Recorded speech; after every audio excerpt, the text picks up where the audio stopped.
अस्सलाम वालेकुम nine class. आज पढ़ रहे हैं फोटोसेंसिस।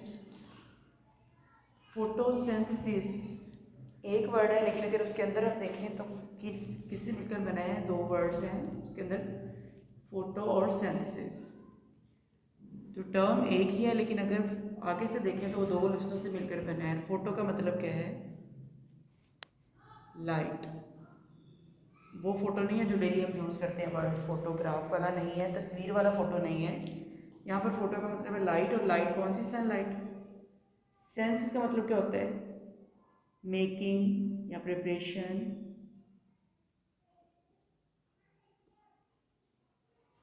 अब अगर इन दो वर्ड्स को देखें, photo mean light, synthesis mean making या प्रिपरेशन, तो किसकी प्रिपरेशन? लाइट की प्रिपरेशन। क्या लाइट बन रही है? नो।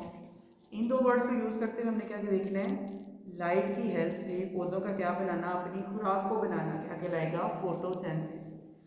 क्योंकि अगर सनलाइट नहीं होगी तो प्लांट्स, बाकी जितने भी उनके पास रॉ मटेरियल जो कुछ भी है, लेकिन सनलाइट नहीं है तो प्लांट्स अपनी खुराक नहीं बना सकते बाकी किसी के किसी काम के लिए। तो फोटोसेंसिस में क्या क्या चीज़ें प्लांट्स को रिक्वायर होती हैं? Photosynthesis the synthesis of glucose. किससे? From carbon dioxide and water with oxygen as by product. तो इसकी डेफिनेशन क्या बनी? सिंथेसिस ऑफ, क्या बनता है इसमें? प्लांट्स क्या बनाते हैं? ग्लूकोज। सेंसिस ऑफ ग्लूकोज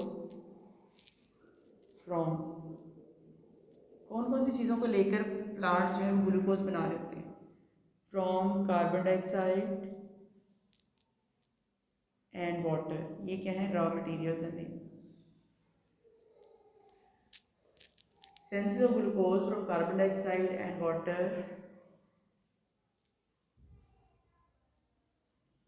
इनके साथ साथ और क्या चाहिए होता है? With the help of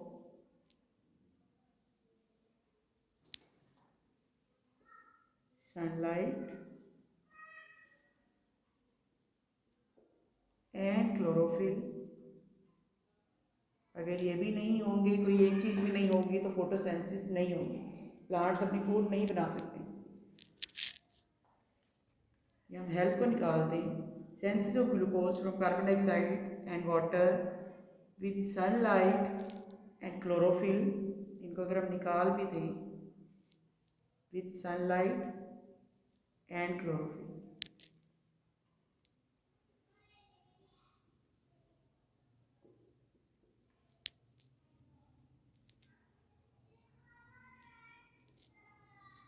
with sunlight and chlorophyll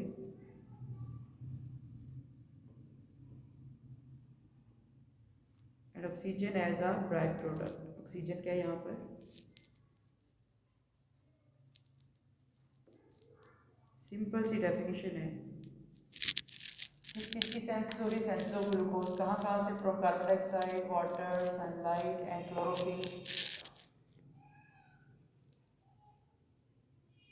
इनको भी हम कॉमर्स में कन्वर्ट करके और सिंपल कर देते हैं।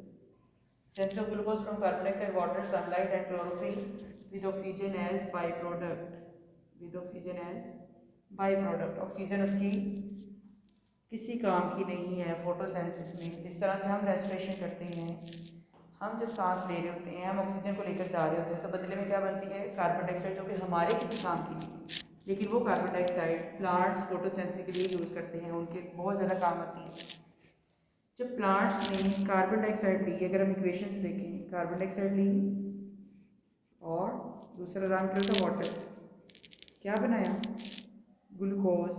लेकिन साथ और क्या चीज़ें थी? Sunlight and chlorophyll.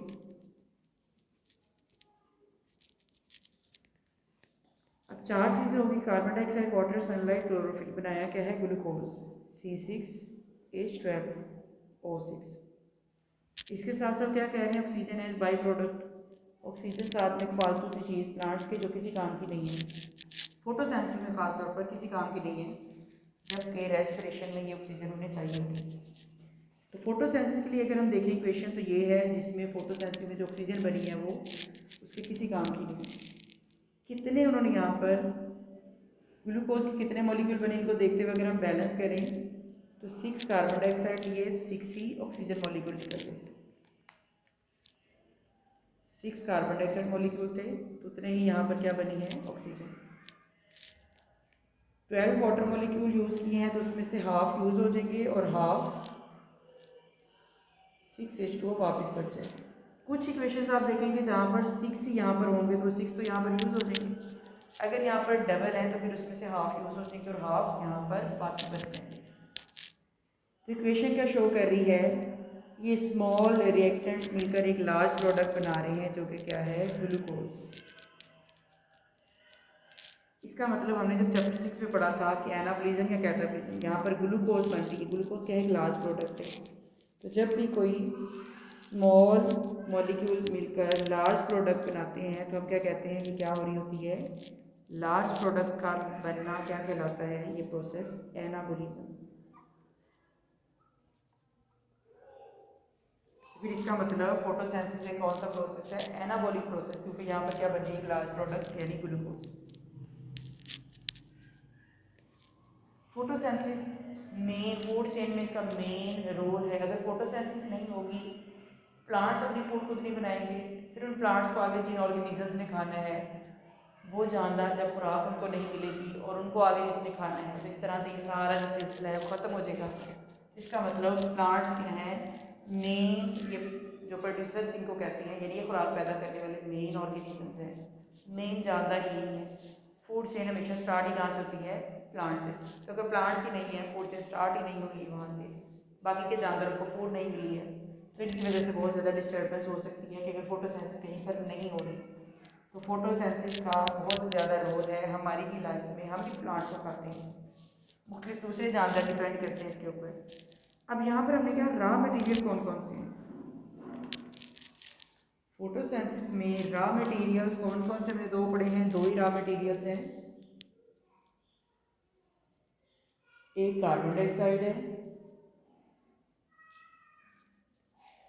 और दूसरा है वाटर। कार्बन डाइऑक्साइड और वाटर। और प्लांट्स कहाँ कहाँ से लेते हैं रॉ मटेरियल, कार्बन डाइऑक्साइड कहाँ से आ रही है, फ्रॉम एयर, हवा से, जहाँ से आप ऑक्सीजन लेते हैं। वाटर कहाँ से ले रहे हैं, फ्रॉम सॉइल, मिट्टी से। रूट हेयर्स और रूट्स उसको एब्जॉर्ब करती हैं, roots and root hairs absorb करते हैं वाटर को।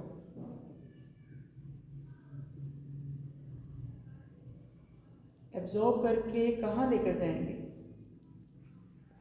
एब्जॉर्ब करके जाइलम की मदद से ऊपर पहुंचा देंगे। कहाँ तक, एरियल पार्ट्स यानी लीव्स वगैरह, पत्तों तक। और ये हमें जाइलम वेसल्स नज़र भी आ रही थी, ये जाइलम।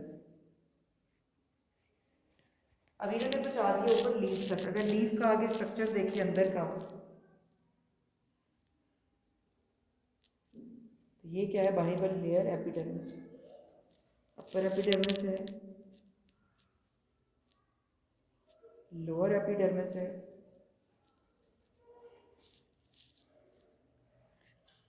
अब इस एपिडर्मिस में हमने कौन सी बनाई, ये क्या है, अपर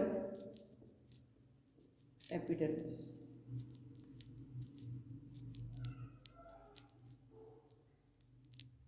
ये क्या है, लोअर एपिडर्मिस। अब इस एपिडर्मिस के अंदर क्या होते हैं, मेसोफिल सेल्स, कुछ इस तरह से साथ साथ मौजूद होते हैं, ये कहते हैं पहली सेट। और कुछ होते हैं जो स्पॉन्जी मेसोफिल सेल्स। यहाँ पर ये क्या है, सारी एयर स्पेसिस, खाली जगह, एयर स्पेसिस यानी हवा की खाली जगह। अब क्या होना है, और यहाँ जो जगह छोड़ी है ये क्या है, गार्ड सेल्स के लिए।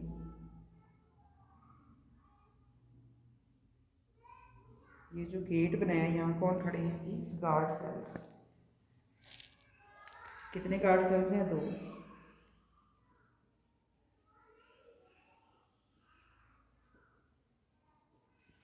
इन गार्ड सेल के दरमियान जो ओपनिंग है उसे क्या कहते हैं, स्टोमा या स्टोमेटा भी इनको कहते हैं। अब इस ओपनिंग से क्या चीज़ एंटर हो रही है, यहाँ से गैसेस का तबादला हो रहा है, जो हवा जा रही है बाहर वो यहाँ से जा रही है, ट्रांसपिरेशन करवाते हैं। अब होता क्या है, नीचे से प्लांट्स रूट्स और रूट हेयर की मदद से पानी को लेते हैं, जाइलम एसिड के ज़रिए से वो इस तरह से पत्तों के अंदर जाता है और होता होता यहाँ पर पहुँच गया। अब इस पानी में यहाँ तक एयर स्पेस तक पहुँच गया।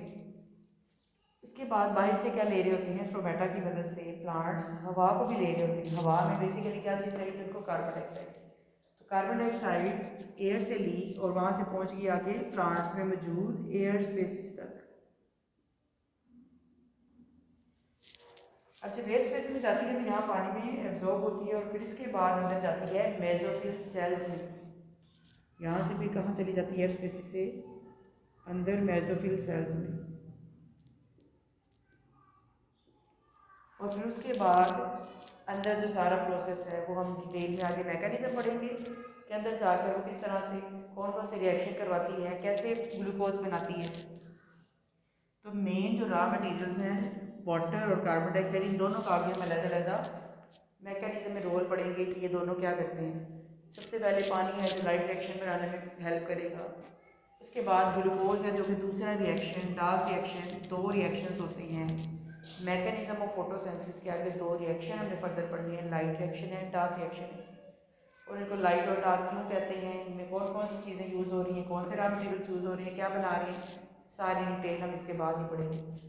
आज का जो छोटा सा टॉपिक था फोटोसिंथेसिस, इसकी डेफिनेशन थी, इक्वेशन थी। फोटोसिंथेसिस क्या है, एक एनाबॉलिक प्रोसेस है।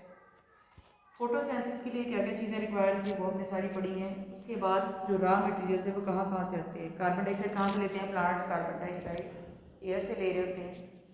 और वाटर कहाँ से आ रहा होता है, नीचे ज़मीन से जाइलम वेसल से होता होता ऊपर लीव्स तक आता है। और ये मेसोफिल सेल्स, इनका क्या किरदार है, इनके अंदर किसने जाना है, यहाँ ये सारा पानी यहाँ मौजूद होगा। फिर कार्बन डाइऑक्साइड जब एंटर होगी यहाँ से तो इन एयर स्पेसिस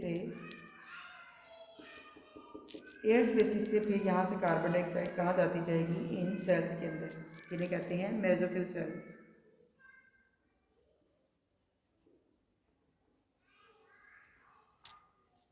तो एपिडर्मिस में स्ट्रोमा होते हैं और ये स्ट्रोमा किसको हेल्प कर रहे हैं, कार्बन डाइऑक्साइड को यहाँ से एंटर करवा रहे हैं। और ये गार्ड सेल्स हैं, इनका भी रोल है, इनकी भी डिटेल आगे कहीं ना कहीं पढ़ेंगे। तो गार्ड सेल्स और उनके दरमियान जो स्ट्रोमा है ये किसको एंटर होने दे रही हैं, कार्बन डाइऑक्साइड को। पानी आ रहा है जाइलम वेसल की मदद से, पानी यहाँ पर आगे थिन सी फिल्म बनाता है, कार्बन डाइऑक्साइड उसमें एब्जॉर्ब होती है पहले, फिर यहाँ से आके मेसोफिल सेल्स में जाती है, फिर अंदर जाकर ग्लूकोज बनाने का काम करती है। तो ये मेन दो रॉ मटीरियल्स हैं। लेकिन ये सारा कुछ तब तक नहीं होगा जब तक कि यहाँ सनलाइट और क्लोरोफिल नहीं होगा। यही वजह है कि हम कहते हैं फोटोसिंथेसिस का नाम ही क्या है, फोटोसिंथेसिस रखा गया है। यानी जिसको होने के लिए, इस प्रोसेस को होने के लिए लाइट की ज़रूरत है, ये लाइट पर डिपेंड करता है। अगर सनलाइट नहीं होगी तो बाकी तीनों चीज़ें तो प्लांट्स रात के टाइम भी ले रहे होते हैं। इसीलिए कहा जाता है कि फोटोसिंथेसिस कब होती है, सिर्फ दिन के टाइम होती है, रात के टाइम नहीं होती है।